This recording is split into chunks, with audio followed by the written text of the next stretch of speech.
Hey guys, welcome back to my channel. If it's your first time here, my name is Lizzette and you're welcome to the series The Unemployed Wife. So without wasting too much of your time, I want you to go ahead and subscribe before you enjoy the content. In today's video, I'm going to share with you how you could manage money as a wife. Being a wife is very challenging. Staying at home, taking care of a home is very challenging, and money management is amongst one of those challenges that we face in our home. The thing I'm going to say is that you should have a budget. Having a budget is not just enough, but having a realistic budget based on how much income your partner is earning and also based on your expenditures in a month. In drafting your budget, you want to group them into small different heads.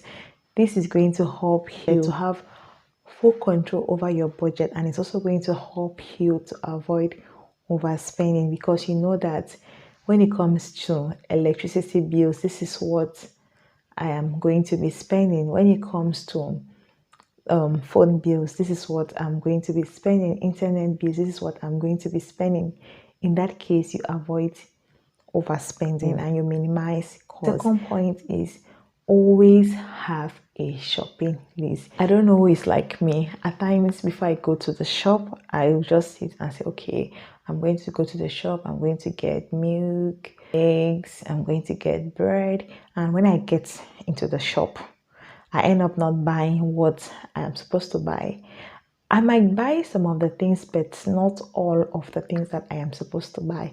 And at times, you might even end up buying what you are not supposed to buy. I don't know, there's this thing like when you get into the shop, you just feel overwhelmed, you just feel excited because you see a lot of things.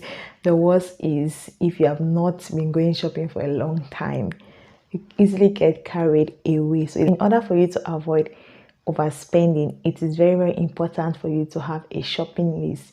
Not only when you're going for grocery shopping, even when you're going out to buy clothes, just write down that, okay, I'm going to go to these shops and this is what I'm going to buy. I want to buy 2 pairs of jeans. And also when you're writing your shopping list, when you write the items in your shopping list, try to have an estimated budget. It dies down with the first point. For example, if you're going to get clothes, we say that, okay, I'm going to this shop, I'm going to buy 2 pairs of jeans, and this is the budget that I have per a jeans. You have that, is going to help you to avoid overspending. In writing down your shopping list, you want to take into considerations your wants and your need. You want to know what is very important at that particular moment, and you want to know what you actually need, what you cannot do without and what you can do without.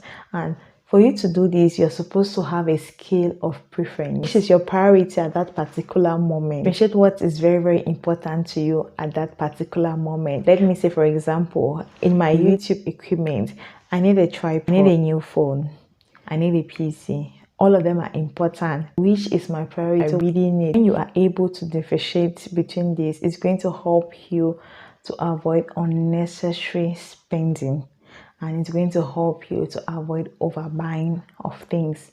At times you come home, and after shopping, you come home and you start looking at the things like, what was I thinking? Why did I even buy this? I say they belong my eye before they pay for the item. This leads us to the next point, which is bargaining. I don't know, I feel like every wife or every human being needs to have bargaining skills.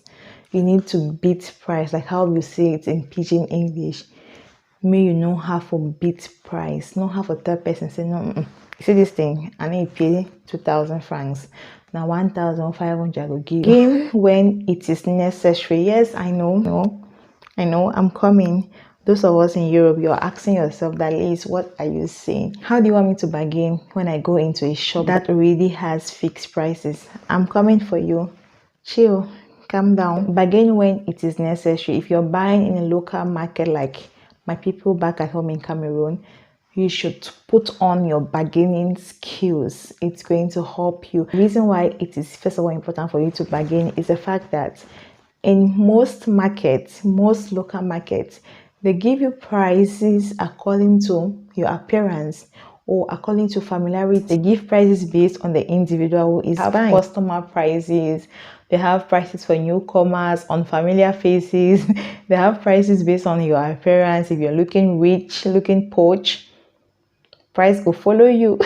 At times they'll just look at you and like, I smell money, I smell much money. Yeah, let's give this one 2,000. So let me know in the comment section if you have ever bought an item at a higher price rate and your friend or any relative member bought that same item from the same market or the same area in a cheaper rate. Crazy. This is crazy. It's very, very crazy, but that's a simple truth. That is what most local sellers do. You should be able to beat the price, beat it, let it be up to your standard. For my people abroad, what you can do is compare the prices, and even those back at home, you can compare the prices. Even when you want to bargain, it's good that you compare the prices from 2 different vendors or 2 different markets and see which is cheaper, affordable for you, and then you can go for it. Like for example, I have a shop beside me. It's about 1 minute walk from my house. There are certain items that I will buy there, but there are certain items that I'm not even going to buy there. I'm not even going to waste my time to go and buy there because it is way much expensive. So I rather take a 5-minute walk to Lidl and get that same item but at a much cheaper price. And also there are just some shops or markets that are just cheap. On my feed point on how you can manage money as a housewife is to make use of discount codes. Yes, there are discount codes, but many people don't make use of it. And this is very, very, very, very common for those who are shopping online.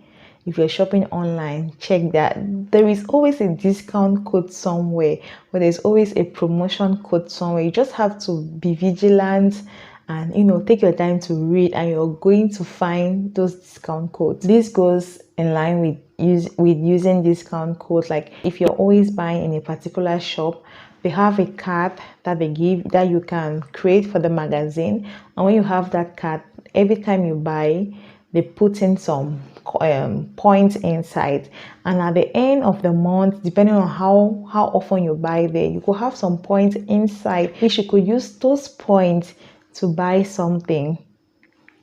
Does it make sense? So if you're always buying at a particular shop, for example Carrefour, they have those cards. Sephora, for those who buy makeup from Sephora, they have those a card from that shop, so that whenever you want to buy, you have a discount. When they have promotion, you easily know because they're going to send you messages. Another thing you have to consider is buying items during sales or when there is promotion. This one is very, very important. Who doesn't like quality but cheap things? I do. For those in camera, I know you're asking yourself that, is KCO they do sales for a year?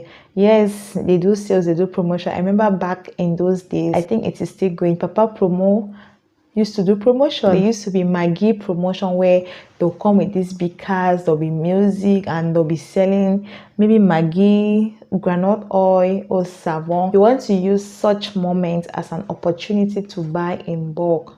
Why not? You can even buy and you do retail. You even buy and you sell them to people. One is very, very important. Buy food according to season. You can either buy your goods according to the season, or you buy your goods ahead of the season. Let me explain. This one, buying ahead of the season, is like, for example, during winter period, they have summer dresses. If you go to a shop and you get summer dresses during that period, it is way, way cheaper. That is you buying ahead of the season. Let me take this one. If you're preparing your children for school resumes in September. Before August, the prices of school items are going to be moderate or even cheaper, some items.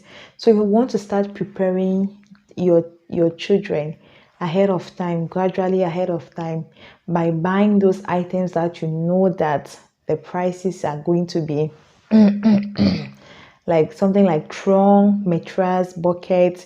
If you're waiting towards September, the price of one item is going to be double that item. So it's always good to buy ahead of time. Just buy and keep when is that season. This is very, very applicable for non-tangible goods.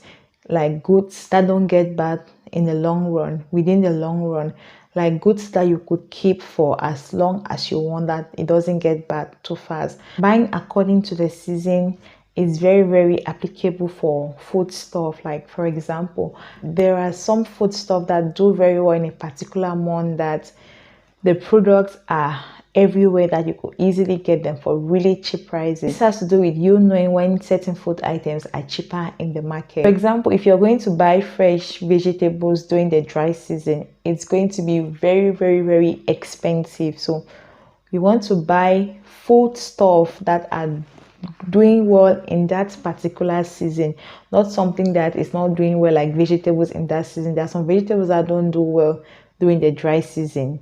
So during that period, those vegetables are going to be extremely expensive. This goes in hand with you planning your meals according to season.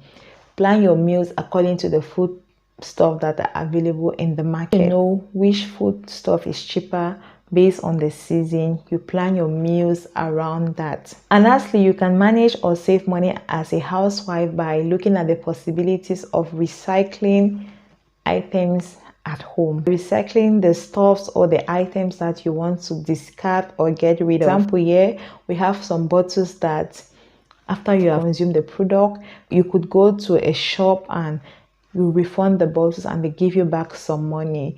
And there are some bottles that you just go to the recycling bin and you just drop it there. They don't give you any coin. And also, like plastic bottles, there are people who buy plastic bottles for those who drink tangy or mineral water. You want to keep your plastic bottles tidy and you sell them. I even remember in Cameroon we had we had bottles because my mom used to have an up license.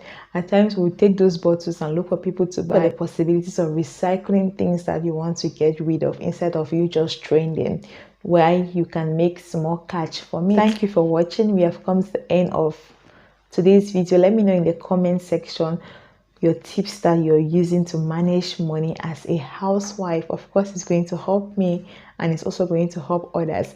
If you haven't subscribed, please consider to subscribe and click on your notification bell. I'll see you in my next video. Bye.